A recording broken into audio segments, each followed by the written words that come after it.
This is Akashvani. In the weekly program Current Affairs, now we bring you a discussion on significance of G20 Infrastructure Working Group. The participants are Ashok Sajjanhar, former diplomat, and A.K. Bhattacharya, economic analyst. The moderator is Manas Pratim Bhuya, journalist. As we all know, India as the G20 president has been focusing extensively on infrastructure development to spark global economic growth. The fourth G20 Infrastructure Working Group meeting under India's G20 presidency concluded today, and the meeting extensively focused on mobilizing financial resources for investment towards resilient, sustainable, and inclusive urban infrastructure of high quality.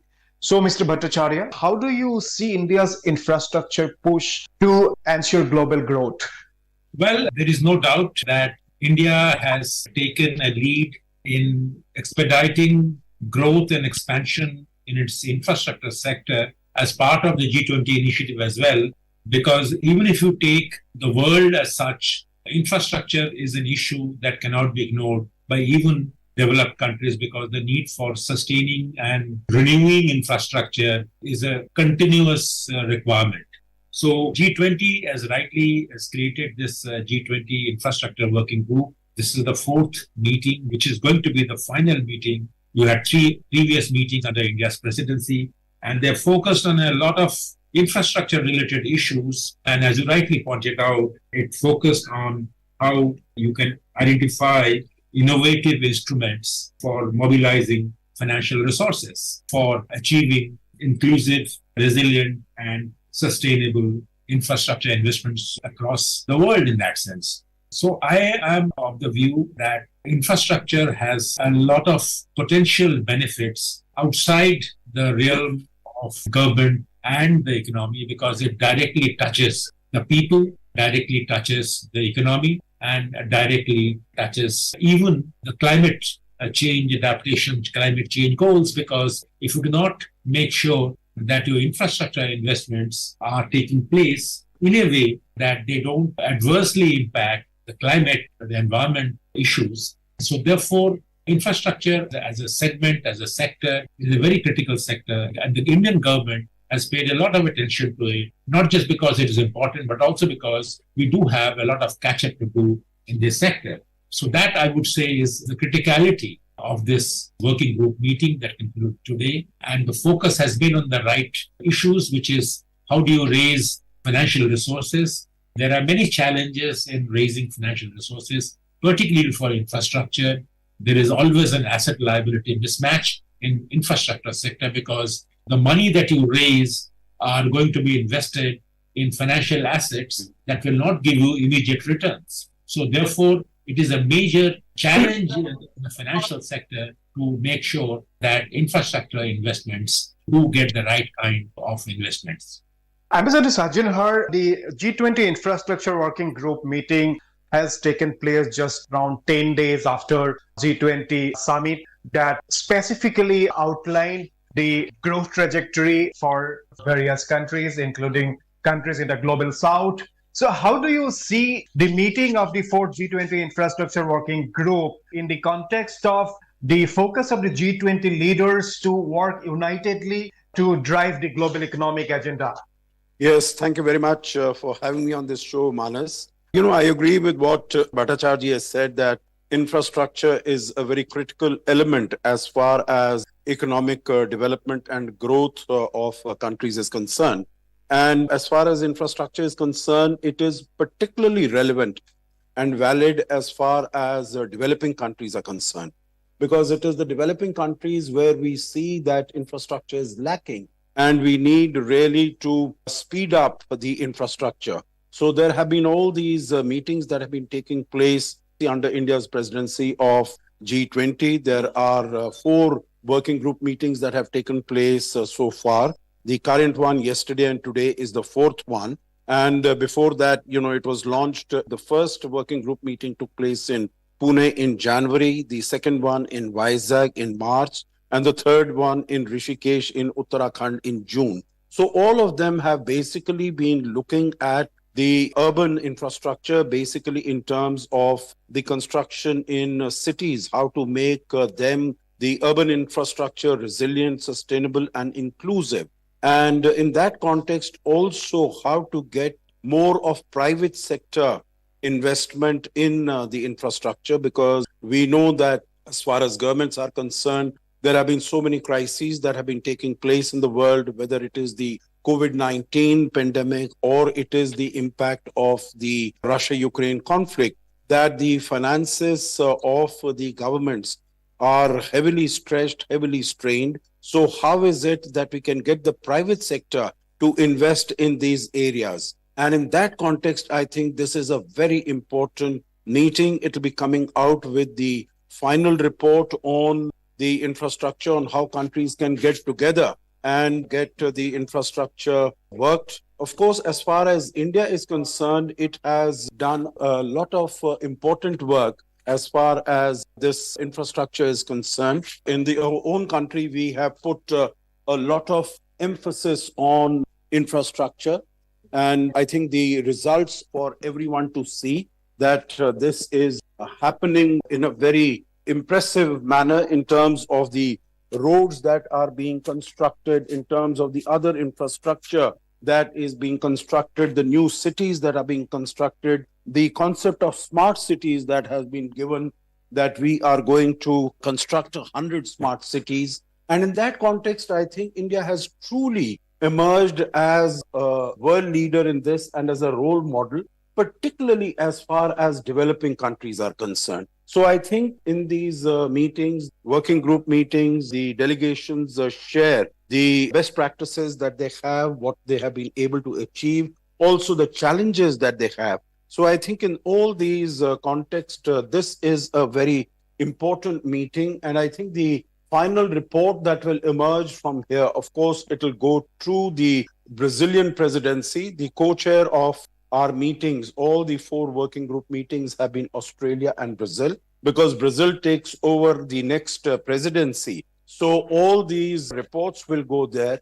But I think also what the Prime Minister had announced, that in November, we are going to take a virtual review meeting, a virtual review summit, before ultimately India hands over the presidency of the G20 to Brazil.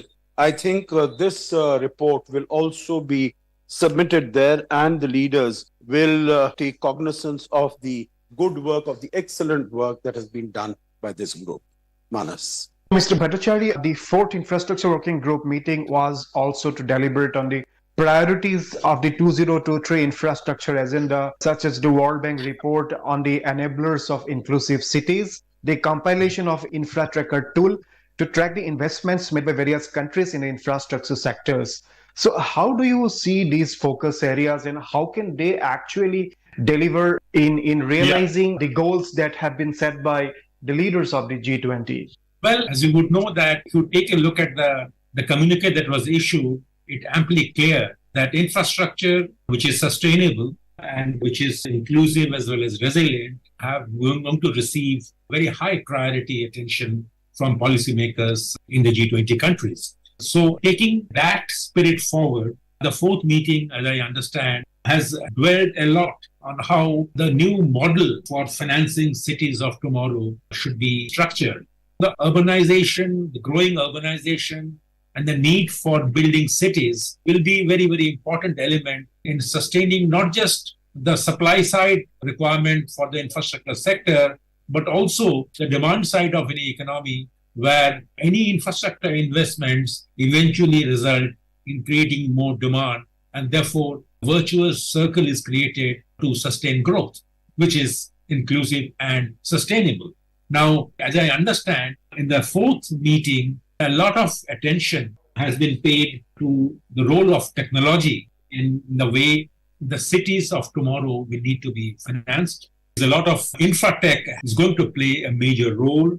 Even digitization, how infrastructure and building cities for tomorrow can take full advantage of the digital spread of rapid digitization in every field, including infrastructure, that has been taken note of.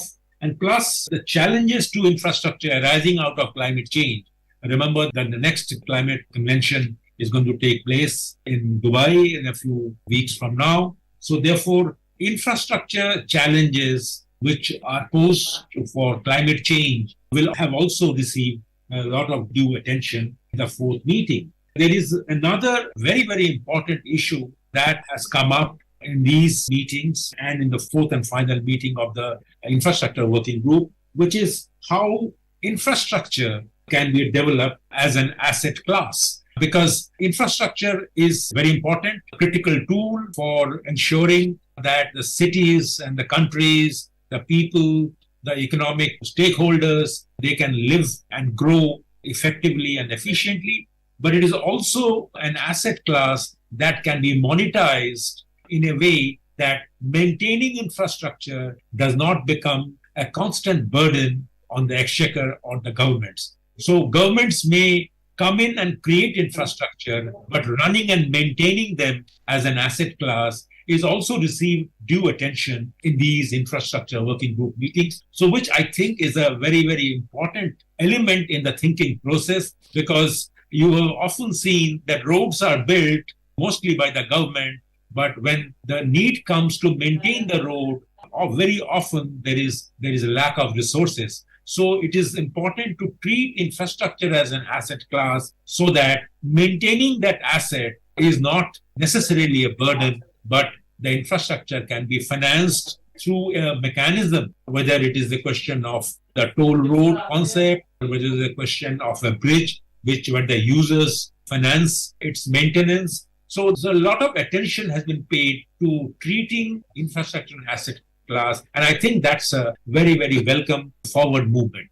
Ambassador Sajjan, when we talk about infrastructure development in the countries of the global south, particular developing countries, so the issue that comes to our mind is financing of the infrastructure projects, because most of these developing countries in African continent are reeling under the debt crisis. So there is a challenge of addressing the debt crisis. At the same time, we are also talking about building infrastructure in the global south. So how do we, in fact, find a way out to ensure debt restructuring as well as financing of major infrastructure projects in countries of global south and in countries in the African continent? So how do you see a holistic approach in addressing both the issues, like to address the debt crisis as well as to ensure financing of the infrastructure projects in countries which are reeling under severe economic stress? Manas, I think these are very important issues that you have raised. And, the issue of debt, of course, received very keen and focused attention by the G20 countries, throughout the 1 year of the presidency of India. Because, of course, debt had become a very big issue, a very major stress factor, particularly as far as the developing countries are concerned, in the wake of the COVID-19 pandemic. We know as to how, there were so many extended lockdowns in different countries. And as a result of that, the economic productivity, that suffered. So there were so many people who were laid out of jobs. They did not have sustenance. It had an impact not only as far as the health of the populations of developing countries are concerned, but also on their economic well-being and also on the social fabric of societies, particularly in developing countries. And before the world had really been able to come to terms with the impact of the COVID-19 pandemic, the world was struck also with the Russia-Ukraine conflict. And we have seen as a result of the conflict, there have been so many shortages of food items, fertilizers, energy, because Ukraine and Russia both are very significant producers and exporters of agricultural products. And of course, Russia is a very significant exporter of gas and oil, particularly to Europe and to a number of other countries. So there has been a huge spurt as far as the inflation is concerned. There's galloping inflation in a number of countries, particularly developing countries, and also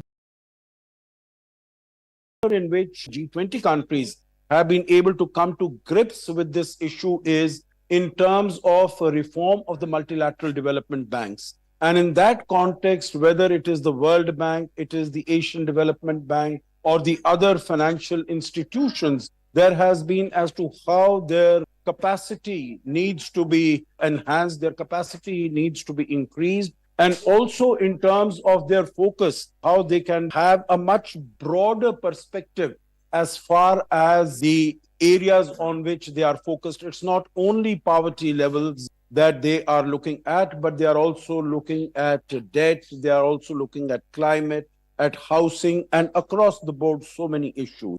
Now, as far as the infrastructure development is concerned, this need has been felt that the private sector has to come in a big way.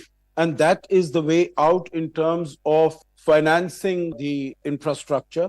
And in that context, the role of the International Financial Corporation, which really tries to bring in private sector investment, that also has been focused on. The chair of the working group, he said at the end of the meeting that 11 pilot projects have been identified, and these are going to be taken up, and these are going to benefit the countries in a very significant manner. Manas, if you permit, I would just like to mention one particular aspect, and that is on, when we are talking about the resilience of the infrastructure that is to be created. You would recall that a few years ago in COP21, I think that took place in Paris in 2015, then India and Prime Minister Modi, who had participated in that, that was the time that we also launched our International Solar Alliance. At that time, we had also launched what is known as the CDRI,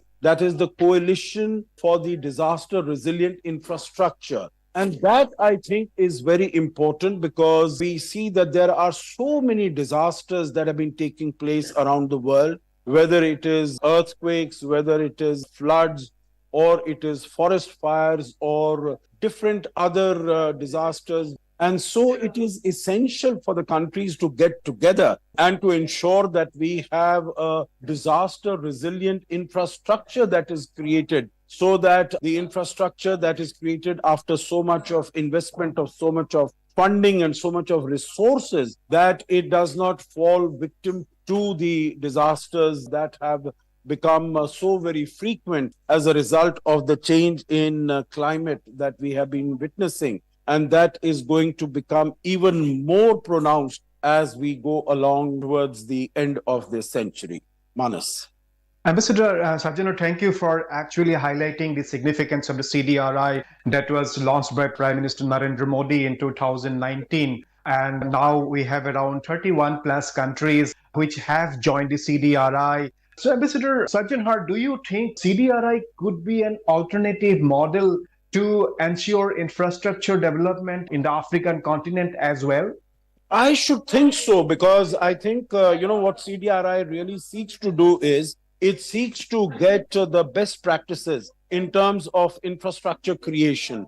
And so different countries under different climatic conditions, under different circumstances, they have been able to develop infrastructure and to get best practices, which we can share with the countries. So particularly in terms of the use of local materials rather than getting materials from outside, which will be economically beneficial to the people. And then also it will be able to withstand the impact of, the climate change. So I think definitely as far as the developing countries are concerned, which have very little funds or finances or resources, I think the results of the CDRI would be extremely beneficial and helpful to those countries, whether they are in Africa or they are in Asia or Latin America or any of the other places where we have developing countries which are short of funds, short of resources to put in the infrastructure.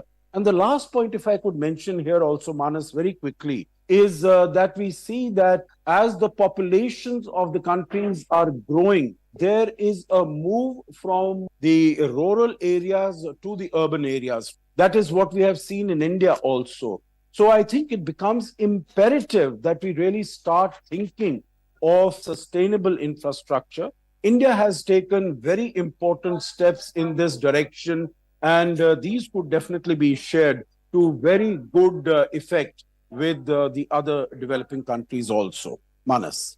Mr. Bhattacharya, on the sidelines of the G20 summit, we saw a very, very important initiative being undertaken, which was India Middle East Europe corridor. And the new corridor, the details of which are in the works, is being seen as an answer to China's Belt and Road Initiative also. So, how do you see the IMEC actually transforming into a growth corridor and ensuring economic growth and sustainable development in countries of the region? So, how do you see its significance and what are the potentials that can be achieved from this very, very important initiative?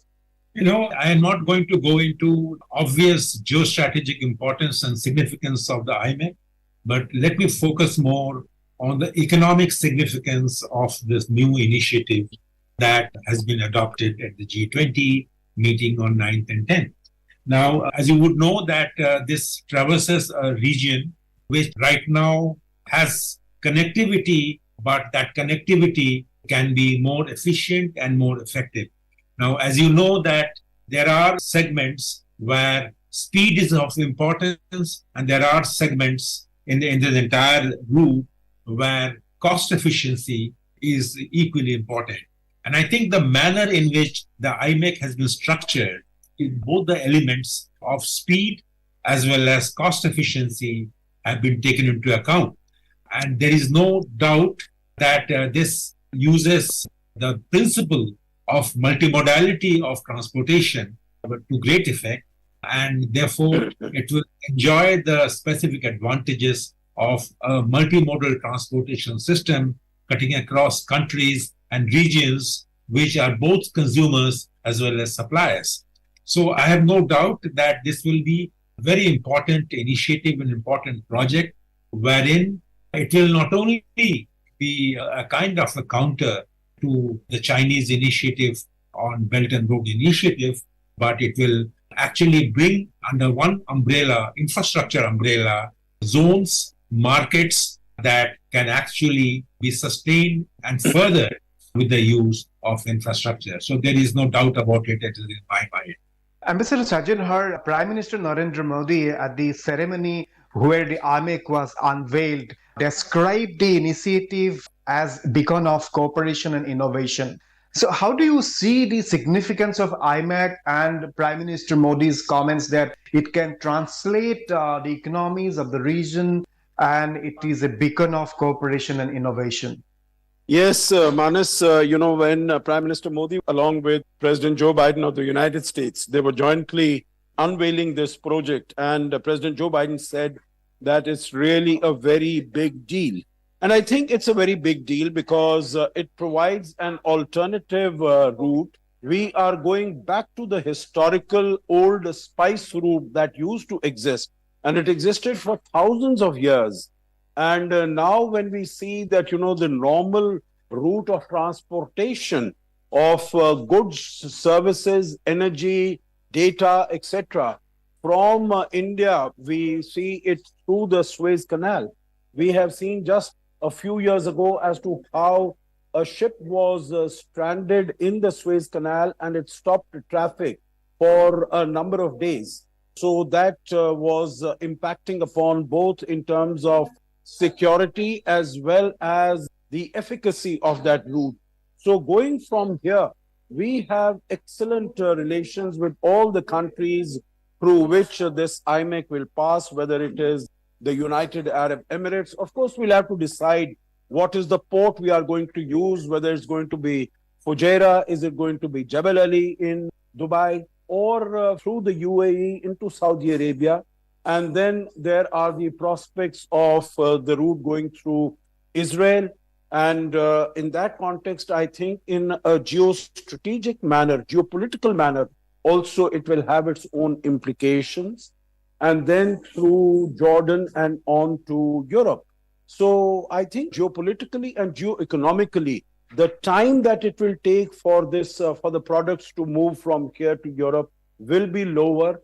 The sort of energy that will be consumed in transportation, that will be lower. So in terms of climate change, also it would be beneficial. It would be beneficial in terms of lesser costs there. So I think it is going to be definitely advantages to all the countries concerned. It will provide huge fillip as far as the economies of the countries are concerned. And let me just add one particular element as far as the geostrategic implications are concerned. And, not that this will be some sort of a counter to the Belt and Road Initiative of China, because BRI has a 10-year head start over IMEC.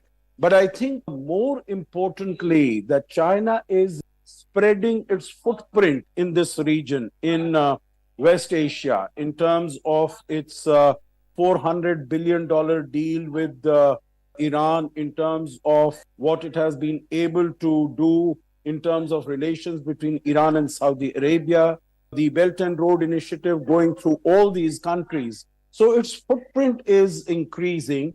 And for all these countries, America, Europe, Italy, France, Germany, Saudi Arabia, UAE, India, coming together in a joint project, I think that is going to send out a very strong and a clear message that the problems of the BRI, like debt trap and non-sustainability, non-economic viability, they will not be issues as far as projects like the IMEC are concerned.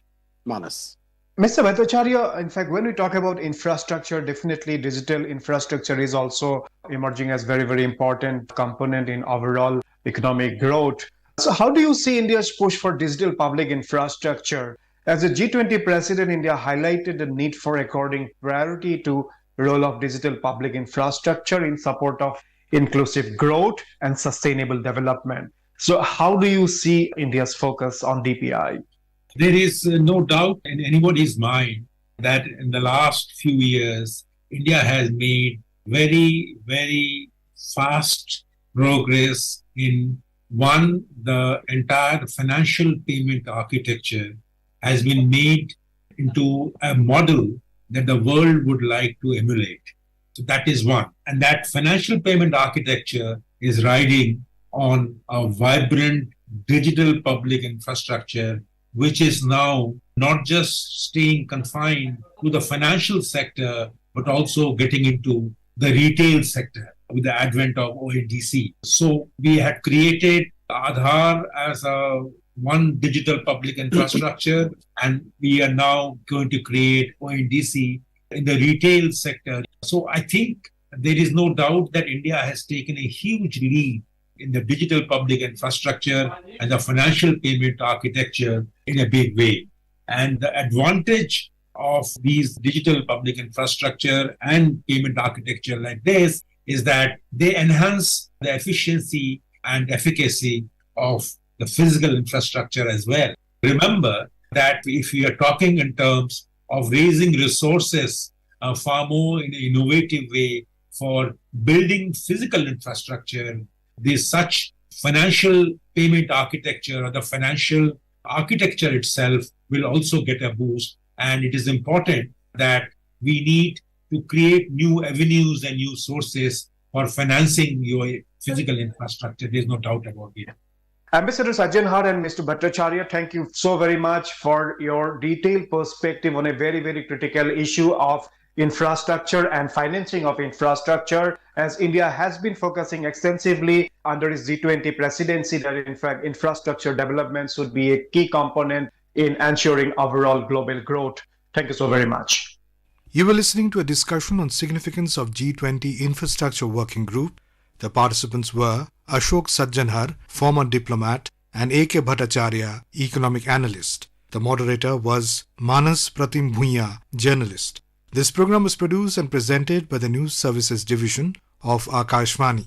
You can listen to it on a mobile app, News on AIR. This program is also available on our YouTube channel, News on AIR Official. You may share your feedback about this program through email at airnsdtalks@gmail.com or WhatsApp on 9289094044.